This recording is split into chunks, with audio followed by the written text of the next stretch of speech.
ഇപ്പോൾ പുറത്തു വന്നിരിക്കുന്നത് മുഖ്യമന്ത്രിയുടെ അനുശോചന സന്ദേശം പുറത്തു വന്നിട്ടുണ്ട്. അല്പസമയം മുമ്പാണ് അനുശോചന സന്ദേശം പുറത്തു വന്നത്.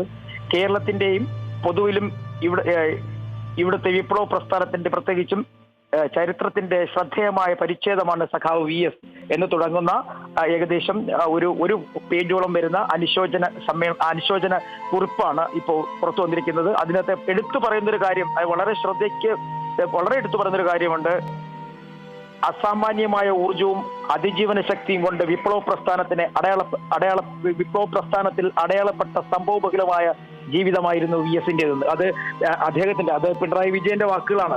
സത്യമായി പറഞ്ഞിരിക്കുന്നത്. കാരണം അത്രയധികം പ്രതിസന്ധികളിലൂടെ പാർട്ടി കടന്നു പോകുമ്പോഴും പാർട്ടിയെ സംരക്ഷിക്കുന്നതിന് വേണ്ടി, പാർട്ടിക്കൊപ്പം നിൽക്കുന്നതിന് വേണ്ടി VS നടത്തിയ ഒരു പോരാട്ടത്തിന്റെ കഥ കൂടിയാണ് ആ വരികളിലൂടെ പറഞ്ഞു പോകുന്നത്. ഒപ്പം ജനങ്ങൾക്കൊപ്പം നിന്ന് ജനകീയനായ നേതാവ്, ജനങ്ങൾക്ക് ഊർജം പകർന്ന നേതാവ് എന്നൊക്കെ തുടങ്ങുന്ന അനുശോചന സന്ദേശമാണ് ഇപ്പോൾ പുറത്തു വന്നിരിക്കുന്നത്.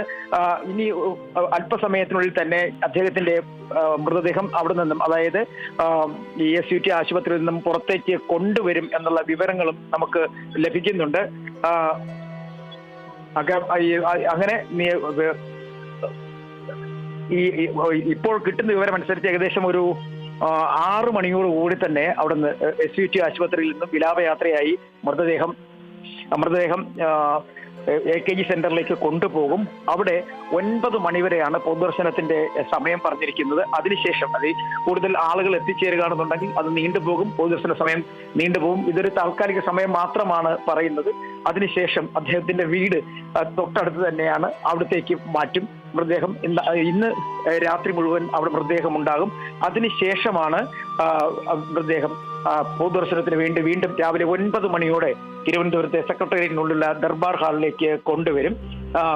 ഇത്രയും കാര്യങ്ങളാണ് ഇപ്പോൾ നമുക്ക് ലഭ്യമാകുന്നത്. നാളെ ഉച്ചവരെ ഇവിടെ പൊതുദർശനത്തിലുള്ള അവസരം ഉണ്ടാകും.